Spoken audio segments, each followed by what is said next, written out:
Hello, I'm Bernard Norcott-Mahany. I work at the Blueford branch of the Kansas City Public Library, and today is National Great Poetry Day, so we're asked to sort of read a poem aloud. Last year I read Keats' 6 Great Odes, and because I'm doing Wordsworth overall this month, I thought I would read his friend Samuel Taylor Coleridge's most famous poem, The Rime of the Ancient Mariner. So this is a poem in 7 parts, 7 sections, and it involves an old mariner who shows up uninvited at a wedding. He grabs hold of a wedding guest to whom he tells his story. You get different characters in the work: the mariner, the wedding guest, and then there are some characters that the mariner himself talks about in his part of the poem. So, without further ado, The Rime of the Ancient Mariner by Samuel Taylor Coleridge. It is an ancient mariner, and he stoppeth one of 3. By thy long grey beard and glittering eye, now wherefore stopp'st thou me? The bridegroom's doors are opened wide, and I am next of kin. The guests are met, the feast is set, mayst hear the merry din. He holds him with his skinny hand. There was a ship, quoth he. Hold off, unhand me, grey-beard loon. Eftsoons his hand dropped he holds him with his glittering eye. The wedding guest stood still, and listens like a 3 years' child. The mariner hath his will. The wedding guest sat on a stone, he cannot choose but hear. And thus spake on that ancient man, the bright-eyed mariner. The ship was cheered, the harbour cleared, merrily did we drop, below the kirk, below the hill, below the lighthouse top. The sun came up upon the left, out of the sea came he, and he shone bright, and on the right went down into the sea. Higher and higher every day, till over the mast at noon.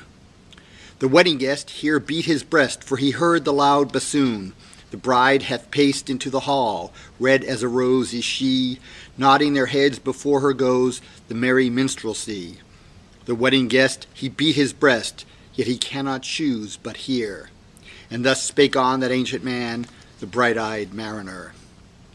And now the storm blast came, and he was tyrannous and strong. He struck with his o'ertaking wings, and chased us south along, with sloping masts and dipping prow, as who pursued with yell and blow, still treads the shadow of his foe, and forward bends his head. The ship drove fast, loud roared the blast, and southward we fled. And now there came both mist and snow, and it grew wondrous cold, and ice mast high came floating by, as green as emerald.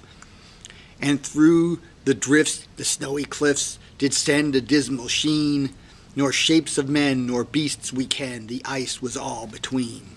The ice was here, the ice was there, the ice was all around. It cracked and growled and roared and howled like noises in a swound.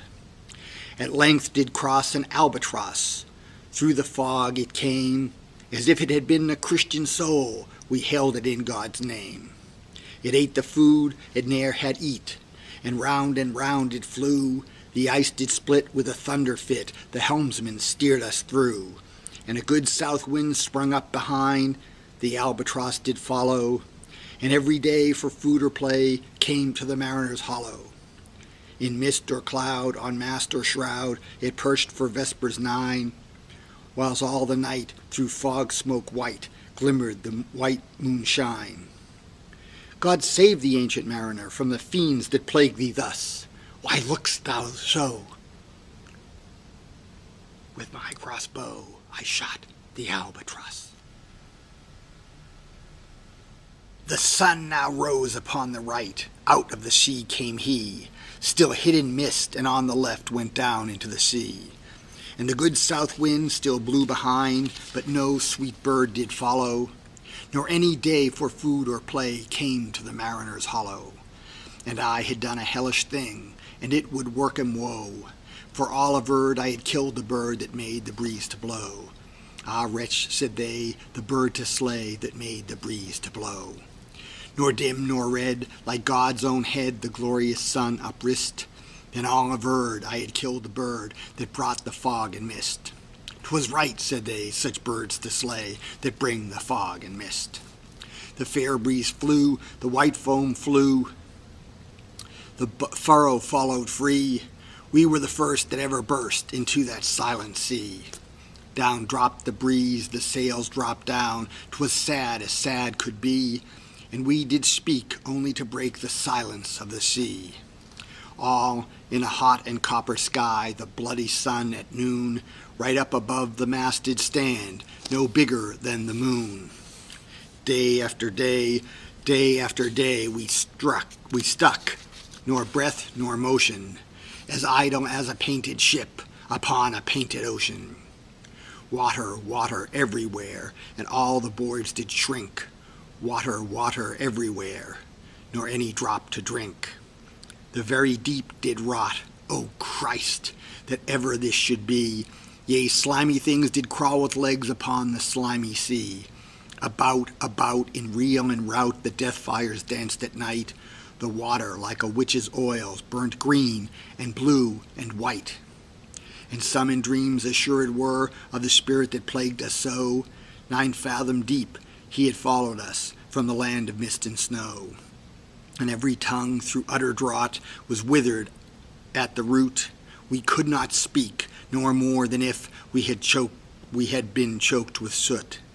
Ah, well a day, what evil looks had I from old and young, instead of the cross, the albatross about my neck was hung.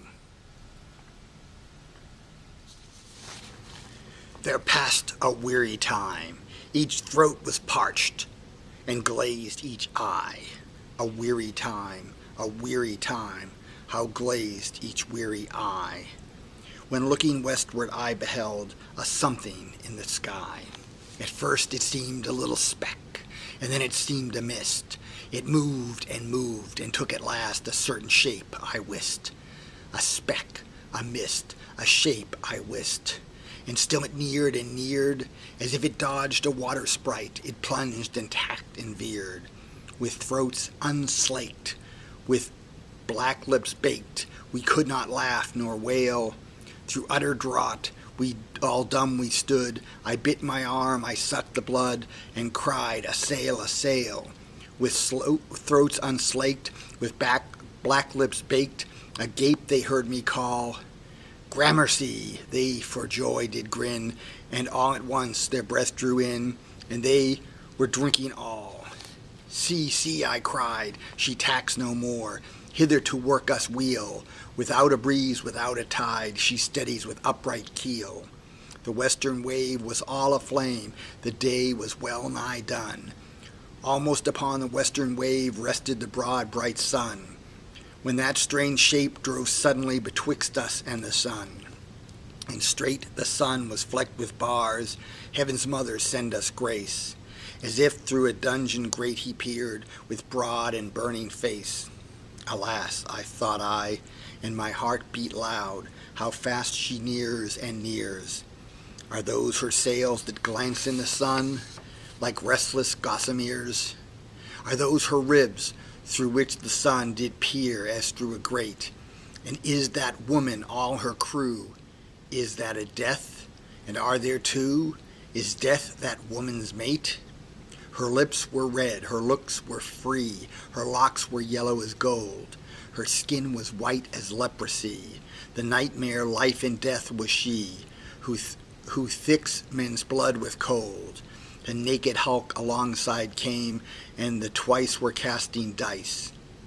"The game is done, I've won, quoth she, and whistles thrice. The sun's rim dips, the stars rush out, at one stride comes the dark, with far-heard whisper o'er the sea, off shot the spectre bark. We listened and looked sideways up, fear at my heart, as at a cup my lifeblood seemed to sip. The stars were dim and thick the night, The steersman's face by his lamp gleamed white. From the sails the dew did drip, till clomb above the eastern bar the horned moon with one bright star within the nether tip. One after one by the star-dogged moon, too quick for groan or sigh, each turned his face with ghastly pang, and cursed me with his eye. 4 times 50 living men, and I heard nor sigh nor gloom. With heavy thump, a lifeless lump, they dropped down one by one. The souls did from their bodies fly, they fled to bliss or woe, and every soul as it passed me by, like the whiz of my crossbow.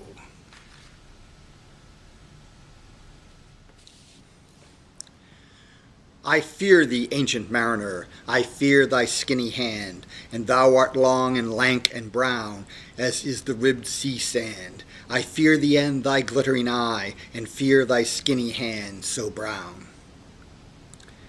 Fear not, thou wedding guest, this body dropped not down. Alone, alone, all alone, alone on a wide, wide sea. And never a saint took pity on my soul in agony. The many men so beautiful, and they all dead did lie, and 1,000 slimy things lived on, and so did I. I looked upon the rotting sea and drew my eyes away. I looked upon the rotting deck, and there the dead men lay. I looked to heaven and tried to pray, but or ever a prayer had gushed, a wicked whisper came and made my heart as dry as dust.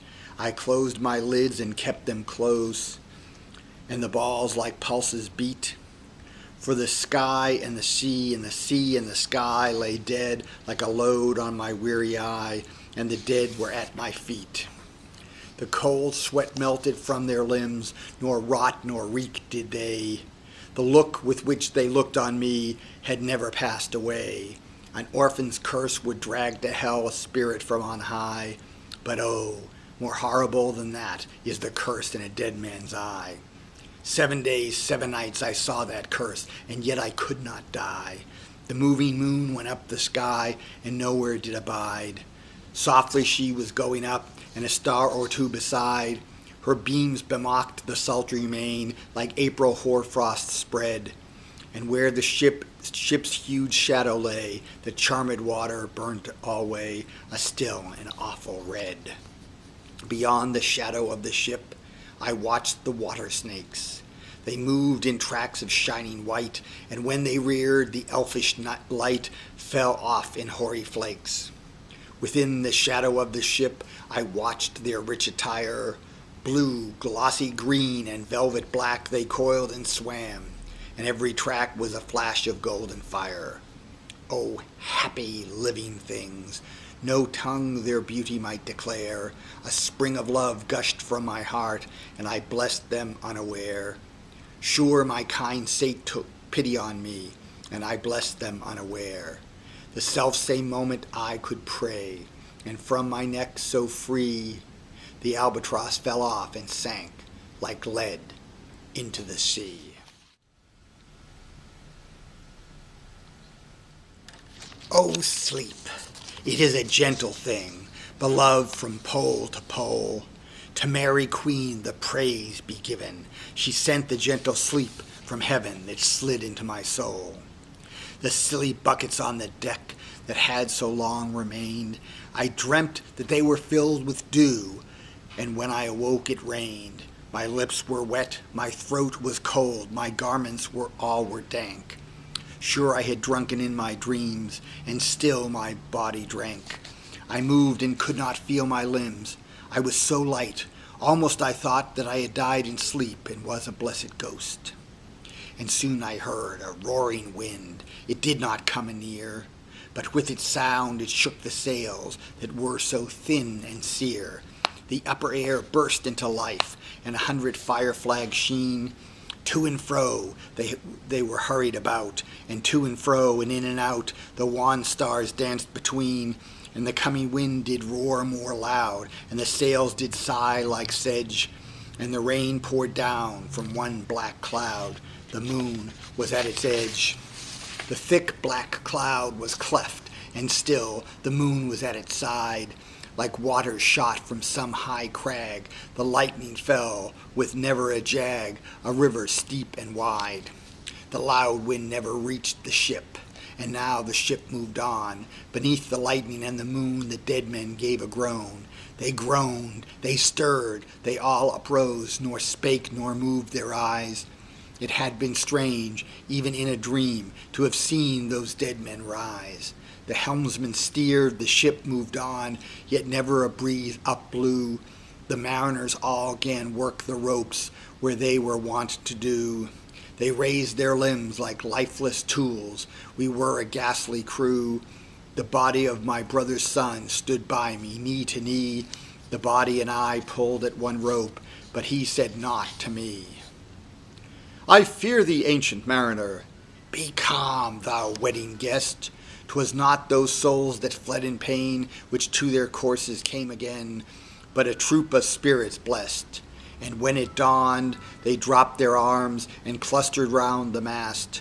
Sweet sounds rose slowly through their mouths, and from their bodies passed. Around flew each sweet sound, then darted to the sun. Slowly the sounds came back again, now mixed, now one by one. Sometimes a dropping from the sky I heard the skylark sing. Sometimes all little birds that are, how they seem to fill the sea and air with their sweet jargoning. And now 'twas like all instruments, now like a lonely flute, and now it is an angel's song that makes the heavens be mute. It ceased, and yet still the sails made on a pleasant noise till noon, a noise like of a hidden brook in the leafy month of June, that to the sleeping woods all night singeth a quiet tune. Till noon we quietly sailed on, yet never a breeze did breathe. Slowly and smoothly went the ship, moved onward from beneath. Under the keel 9 fathom deep from the land of mist and snow, the spirit slid, and it was he that made the ship to go. The sails at noon left off their tune, and the ship stood still also. The sun right up above the mast had fixed her to the ocean. But in a minute she 'gan stir with a short uneasy motion, backward and forward half her length with a short uneasy motion. Then, like a pawing horse let go, she made a sudden bound. It flung the blood into my head, and I fell down in a swound. How long in that same fit I lay, I have not to declare, but ere my living life returned, I heard and in my soul discerned 2 voices in the air. Is it he? Quoth one. Is this the man, by him who died on cross? With his cruel bow he laid full low the harmless albatross. The spirit who bideth by himself in the land of mist and snow, he loved the bird that loved the man who shot him with his bow. The other was a softer voice, and as soft as honeydew. Quoth he, the man hath penance done, and penance more will do. But tell me, speak again, the soft response renewing. What makes the ship drive on so fast? What is the ocean's doings? Still as a slave before his lord, the ocean hath no blast. His great bright eye most silently up to the moon is cast.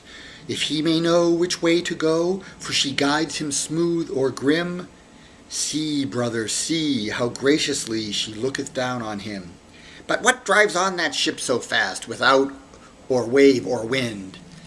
The air is cut away before, and closes from behind. Fly, brother, fly, more high, or we shall be belated. For slow and slow that ship will go, when the mariner's trance is abated. I woke, and we were sailing on, as in a gentle weather. 'Twas night, calm night, the moon was high, the dead men stood together. All stood together on the deck, for a charnel dungeon fitter. All fixed on me their stony eyes, that in the moon did glitter. The pang, the curse, with which they died, had never passed away. I could not draw my eyes from theirs, nor turn them up to pray. And now this spell was snapped. Once more I viewed the ocean green, and looked far forth, yet little saw of what had else been seen. Like one that on a lonesome road doth walk in fear and dread, and having once turned round walks on, and turns no more his head, because he knows a frightful fiend doth close behind him tread. But soon there breathed a wind on me, nor sound nor motion made. Its path was not upon the sea, in ripple or in shade. It raised my hair, it fanned my cheek, like a meadow gale of spring. It mingled strangely with my fears, yet it felt like a welcoming. Swiftly, swiftly flew the ship, yet she sailed softly too. Sweetly, sweetly blew the breeze, on me alone it blew. Oh, dream of joy, is this indeed the lighthouse top I see? Is this the hill, is this the kirk, is this mine own country? We drifted o'er the harbour bar, and I with sobs did pray, oh, let me be awake, my God, oh, let me sleep away. The harbour bay was clear as glass, so smoothly was it strewn. And on the bay the moonlight lay, and on the shadow of the moon. The rock shone bright, the kirk no less, that stands above the rock.